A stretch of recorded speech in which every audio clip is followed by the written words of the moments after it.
ko internet yi comme niñ ko baaxoo di def saa su ne bu actualité amee ñu seeti kenn koo xamante ni moom la concerné daal di waxtaan ak moom ci xew-xewu loolu nga xamante ni moom mooy actualité bi tey bu ñu gisee Saliou Ndiaye xel dem ci li nga xamante ni moom mooy li xew ñaari fan yi waa Y'en a marre daan doon def li nga xamante ni moom mooy seen anniversaire lu 24 juin ci biir loolu di distribuer ay flyers ñu jàpp ci fukk ak juróom ci ñoom daal di leen di nëbb jant bi tey nag ñu daal di ne pare nañu ngir di def flyers fépp ñu seet si ki nga xam ne mooy Saliou Ndiaye mu wax ñu ban taxawaay la ci Y'en a marre di taxaw ci diwaanu Thiès. non comme ni nga ko waxee en fait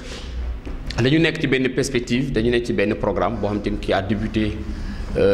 bien avant d'ailleurs bi ñuy yokk facture d'électricité yi parce que soo xoolee c'était dans le cadre de Aar Lu Ñu Bokk ñuy ñu nga xam te ne ñuy yaxanal li nga xamante ni mooy les ressources minérales yi nekk Sénégal et bi ñu yokkee facture courant bi nag ñu am benn une nouvelle plateforme boo xamante ni exclusivement c'est dédié à ça nga xamante ni ñu xeex ne kat ñun ñoo lànk ñun ñoo bañ ci yokkute bi. pour lan ñoo lànk ñoo bañ ci yokkute bi c'est parce que yokkute bi c'était pas prévisible kenn waxu ko woon waa réew mi li ñu waxoon waa réew mi mais dañu ne woon wàññi lañ leen waxoon. parce que le ministre de l'énergie Amadou Makhtar Cissé dafa ñëwoon en perspective 2020 on va en arriver à une baisse plus ou moins drastique des coûts de l'électricité demoon na sax ba Sénégal ci wàllu production ci moom ay waxam ci waxu gouvernement mooy dañu amoon surproduction ba dañu waroon toll foo xamante ni dañu war a jaay des pays sous-région les pays voisins tels que la Gambie entre autres donc suñu ñëwee ci décembre ñu war ñu jox cadeau de fin d'année mais ñu jox ñu cadeau hausse boo xamante ni dafay affecter considérablement les ménages yi nga xamante ni ñoo gën a pauvre Sénégal au-delà de ça aussi mu affecter li nga xamante ni mooy gafaga entreprise yi ndax une baisse de 10% ci benn ménage yi 6% ci ménage yi une autre baisse de 10% boo xamante ni dafa jëm sur les entreprises privées dafa doon loo xamante ni dafa lourd en termes de support loolu nag moo taxaw ñu ni kat ñun loolu ñoo ko bañ ñoo ko lànk ba pare bëgg ko ci woo askan bi pour que ñu maintenir la pression bi ci am ndax macha allah waa dëkk bi ak waa biir réew waa bitim réew ñoom ils se sont mobilisés sur cet accord et que suñ ci continuer je pense que on peut pousser le gouvernement à revenir sur cette hausse quoi. ok ñoom ci seeni explication wax nañ ni c'était juste pour loolu ñi nga xamante ñoom ñoo nekk ci village environnant yi mën naa jot ci li nga xam ne mooy courant bi est-ce que explication boobu doy na leen. waaw non xam nga dañu nekk dans un état boo xamante ni ñun Sénégal dañu am état boo xamante ni dafa am un problème pour donner des bonnes informations pour tenir un langage de vérité à ces populations parce que li ñu gis ci suñu état mooy moom lan mooy ci contexte bi rek lan laa war a population yi pour ñu déggoo ñoom noonu la ñuy liggéey quoi c'est-à-dire que ñoom le langage de vérité encouragé jëmuñ ci trop parce que dire que ni yow damay yokk nga ni Senelec dafa am benn gap de 12 milliards nga ni damay yokk jox ko askan bi ngir ñu fay ko ba pare en même temps nga ni non askan boobu su ko fayee dama bëgg sax continuer léegi di defal village yi courant ak yooyu ñu amul courant loolu wax bu yàqu la ndax obligatoirement l'État dafa am obligation fexe bu Sénégalais bi nekk mu jox ko courant et que loolu dañ ko jox benn budget pour mu dox ko un budget programme su ñu def répartition budgétaire annuelle état bi moo war a xool xaalis bi ñu koy jox mu am ay poches yoo xamante ne mu ngi ko fay def te amul benn njëriñ mu jëlee ko foofu ngir mën a dem def ci zone yooyu courant mais soo jëlee budget de la présidence nga xamante ne amul benn contrôle mu doon budget boo xamante ni ci wàllu yàq xaalis sax kenn xamul nu mu toll nga gérer ko nga jël au conseil des collectivités territoriales mu doon organe boo xamante ni kenn mësul gis rapport bu mu jox askan yi bu ko amoon njëriñ nga jël conseil économique et social ñoom ñaar rek soo leen boole 8 milliards 6 milliards romb nañu presque 12 milliards ñu ci au moins 14 milliards ci budget ñaari institutions yi xamante ne budget amul benn njëriñ nga teg ko fi nga ni léegi man dama soxla 12 milliards nañ dem ci askan bi mu fay ko au-delà de ça nga ni sax askan bi fay dama bëgg a dem daal di jox ñu ne ci àll bi courant loolu wax ju yàqu la et malheureusement am na sénégalais yu muy nax parce que ñoom li ñuy def xam nañu ko dañ naan lii coow lii jukkat ñu koy wax ñi ay borom xel lañ ñu koy wax ñi ay ñu am capacité d'analyse lañ ñu am capacité de réflexion donc la meilleure manière de les combattre c'est de faire véhiculer des informations yoo xam te ni dafay jëm à l'avantage d'une catégorie de population en les mentant mooy wax leen loo xamante ni du dëgg et ñu ne nag l'État dafa war a am un état bu baax dafa war a am habitude di wax population yi li nga xamante ni mooy lii dëgg ñun jàpp nañ ni loolu du waxu dëgg bu tegu ci yoon moo tax ñu ngi koy xeex ak suñuy ñoñ te di ci dox boo xamante ni incha allah dinañ ci jëm ca kanam. yéen ci biir message boobu état di véhiculer yaa ko wax ci di wax nit ñi naka su dul noonu naka lu dul dëgg yéen ci ngeen jóg yéen tamit pour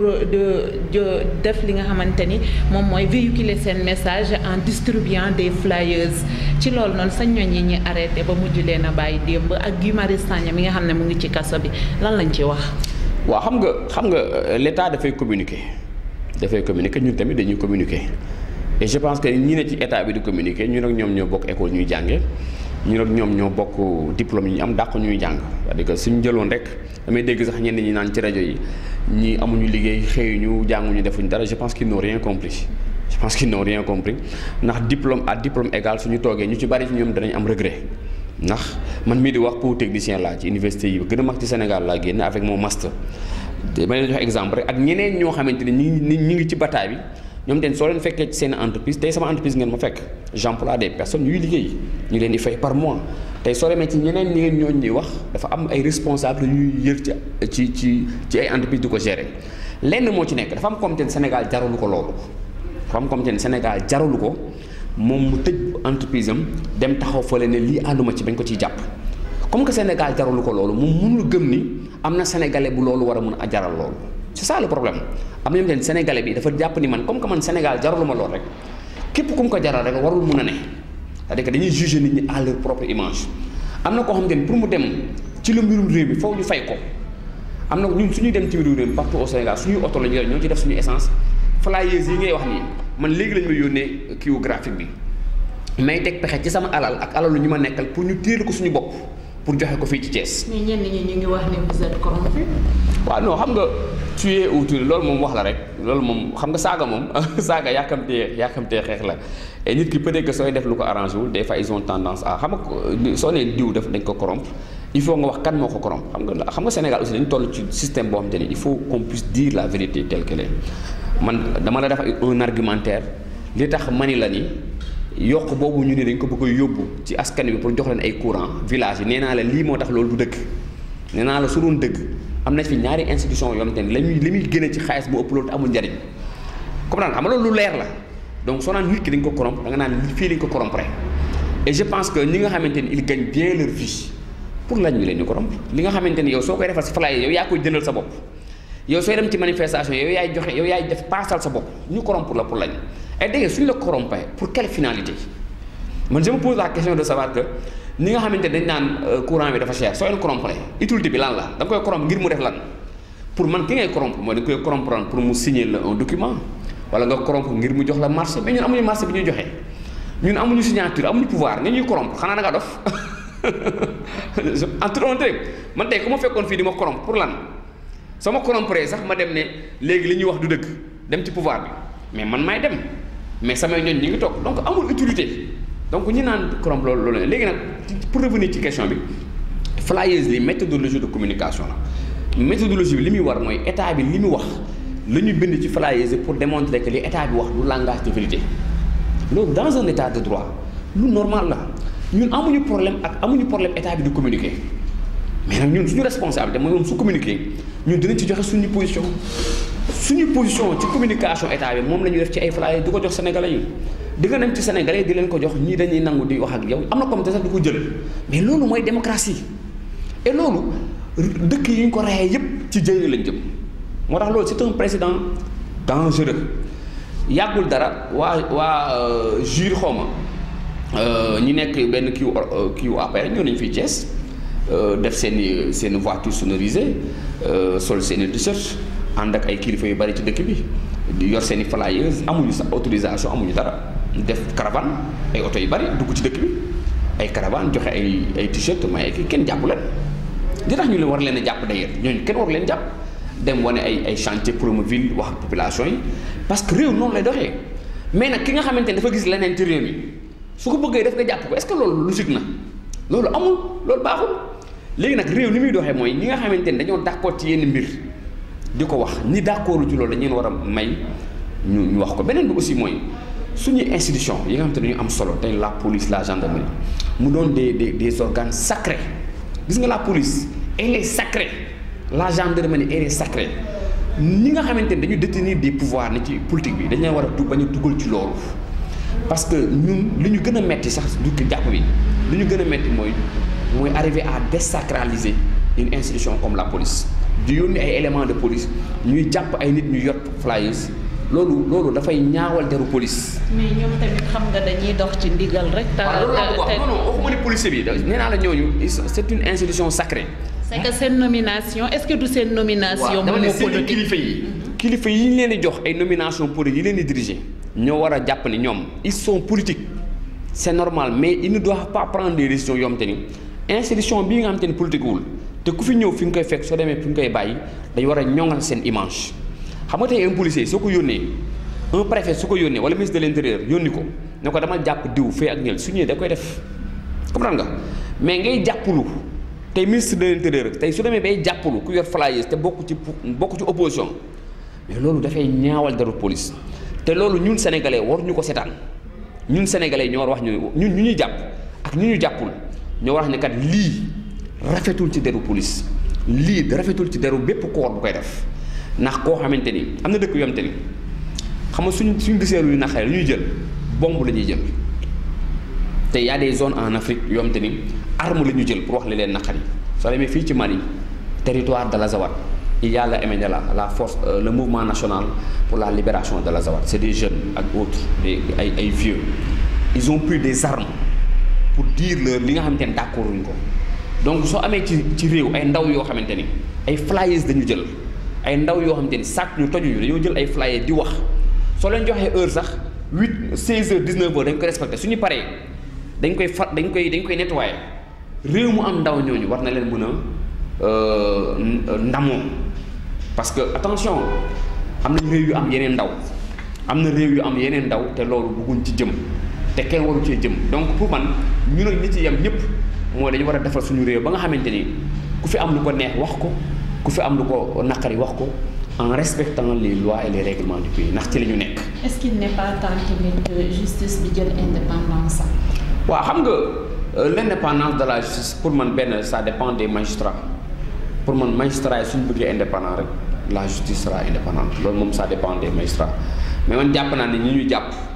sama ñoñ ñi ñu jàppoon keroog ci wàllu flyers suñu leen yóbboon ci procureur ba mu yóbbu leen ci benn juge pour man. danañ xam ni foofu que ni ñooñu ñi jot dossier bu man amoon naa yaqin ni li ma gëm la soo yóbboon un procureur de la République nga yóbbu ko ay ndaw ne leen ñii dañoo doon def flyers pour man du la fulaal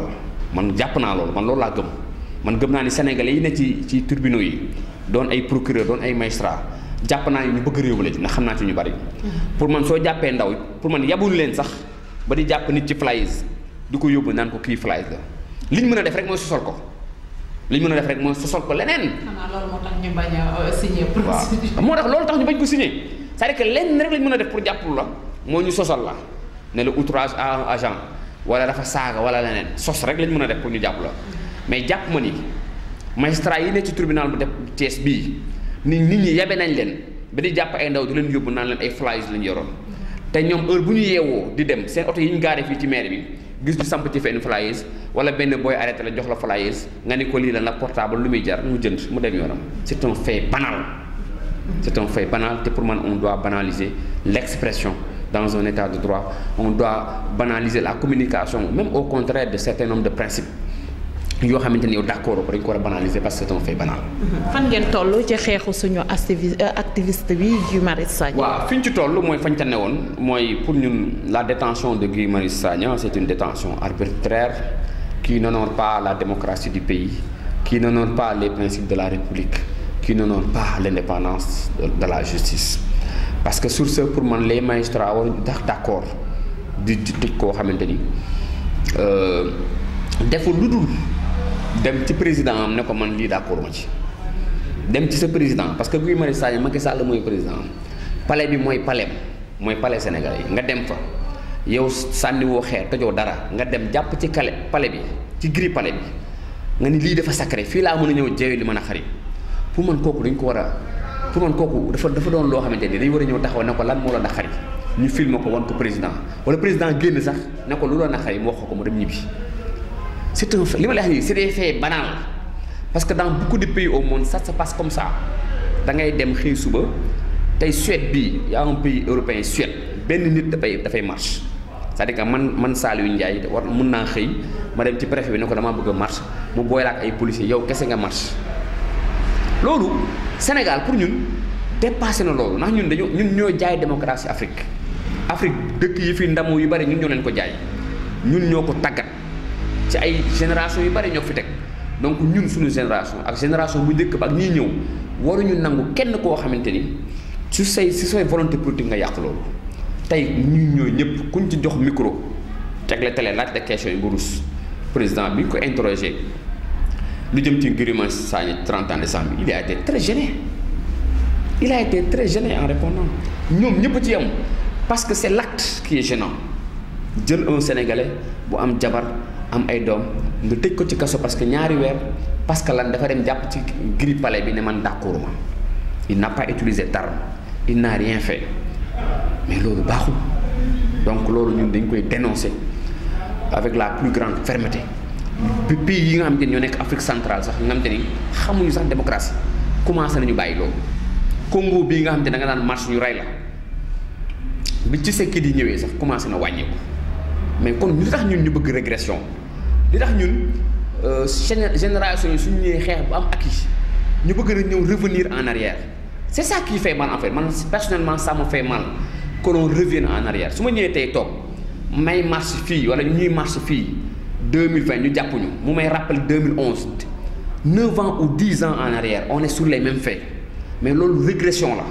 c'est-à-dire que yow même ci sa dund da nga ko war a évaluer nga ne man 10 ans sama réew mënut a dépasser lii ça doit attirer l'attention de tous les Sénégalais et de tous les Thiessois pour que ñu xam ni tey ñetti Thiessois suñu génnee lii neexuñu ma on doit les écouter on doit les entendre parce que ce sont des citoyens sénégalais ce sont des citoyens thiessois leur parole doit porter il ne faut pas faire la loi de la majorité la minorité aussi détient des droits et des responsabilités nit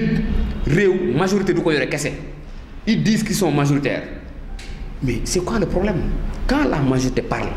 mais il faut laisser à la minorité silencieuse de s'exprimer su fekkee loolu lañ jàpp mais ban dëkk ngay gagné nga ne man maa majorité man maay gagné élection nga ne ñi ci topp du ñu wax mais ça n'a pas de sens il faut libérer la parole et loolu moo mën a tax ñu doon un état de paix un état de compassion te daan ci yàlla jëmee.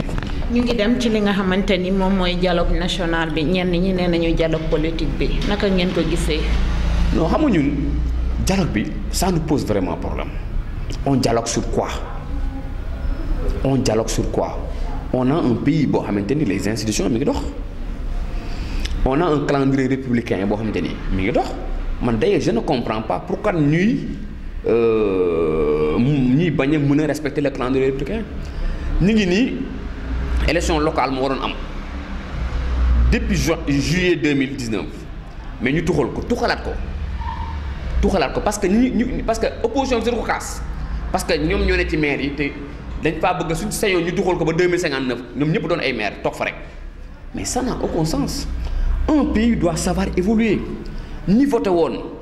ci élection locale yi passé am na ci ñoo xamante ni seeni at teg na ci juróomi at ba ñuy voté boobu mënuñu woon voté 13 ans lañu amoon bii pas dañuy voté kooku nga xañ ko votam toog fa rek yow te pourtant il a envie de s'exprimer ou elle a envie de s'exprimer am na ko peut-être mi ngi dëkk Thiès élection yi passé 13 ans la amoon mënu woon voté am na lu ko neex am na lu ko naqari war nañ ko jox le pouvoir de s'exprimer et de choisir son maire de choisir ses administrateurs mais nga yóbbu ko ci dialogue ne noonu nañuy dialoguer et d'ailleurs beneen bi affaire mooy dialogue ñan ñooy dialoguer un dialogue warul doon un dialogue des élites le pays n'appartient pas seulement aux élites ñii nekk marché sam di jaay jën mais ci réew mi lañ bokk soo demee fële ca Médina Souane baykat yi ci réew mi lañ bokk mais on dialogue à leur insu est-ce que on évoque des questions qui les intéressent mais non on évoque en majorité que des questions politiques des questions électoralistes et beneen même suñu demoon ba di évoquer des questions yu la noonu à intéressé tey lu ñu dënk dialogue boobu mënut a tënk ba génne lu ëpp la conclusion des assises nationales parce que les assises nationales ça a été une démarche inclusive des experts partout au Sénégal dans toutes les zones du Sénégal dañu leen regroupé ñu joxe seen xalaat ci wàllu doxalin ñu joxe seen xalaat ci wàllu ñu tënk ko ci ay feuilles jox ko Amadou Mahtar Mbow ñu def des réformes majeures pour d'ici 50 ans fu Sénégal war a jëm amul benn question bu ñuy dialogue tey boo xam te assise nationale traité wuñ ko et les mêmes acteurs yu nekkoon ci assise nationale bi ñoo nekk ci dialogue bi même acteurs yi signé woon ba léegi ñoo signé waat bi acteurs yi respecté wul woon assise nationale acteurs yooyu jàpp nga ne dana respecté dialogue bi mais il faut arrêter c'est une perte de temps et c'est une perte d'argent non seulement dañuy perdre de temps non seulement dañuy perdre argent xaalis beneen bi mooy président li mu wax ci dialogue bi c'est très clair 30 décembre dafa ni su ñu defee conclusion boo xamante ni moom arrangé na Sénégal dana ko respecté mais suñu defee conclusion bi arrangé wul Sénégal du ko respecté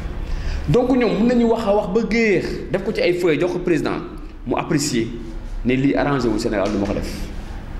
donc perte de temps la pour man li gën a urgent moo nañu xool mbéykat yi nga xamante ni seen ñi ngi jaay gerte gi ñu yombalal leen ko li gën a urgent mooy seen institution yii ak budget présidence bu bari bii nga xamante ni nga ko jël di tëdd bitim réew ci hôtel yi di fay ñu am per diem de 500 000 par jour ñu yaxanal ko jëm a yóbbu courant ci àll bi li gën a urgent mooy couverture maladie universelle bii nga xamante ni soo ci souscrire nga dem hôpital régional bii di bëgg a faju dañ naan la non si mutuelle bi fayul te pourtant baadoola bi daf ko yaakaaroon mu dem ñu ne ko duñ la jël ndax fayoo li gën a urgent mooy ñu fexe ba suñu hôpitaux yi nga xamante ni soo ko daan dem ñun bi ñu nekkee xale les premiers soins da ngay ñëw ñu defal la ko mais léegi gant wuteen mercurochrome dañ la koy jënduloo loolu mooy urgence mooy pêche bi nga xamante ni mi ngi ne ci wàll mi ngi nekk ci yoonu yàqu ndax bateau chalutier yi jël nañu jën bi beneen bi mooy fii ci Kayar Thiès ñi nga xamante ni ñu ngi fii di commencé def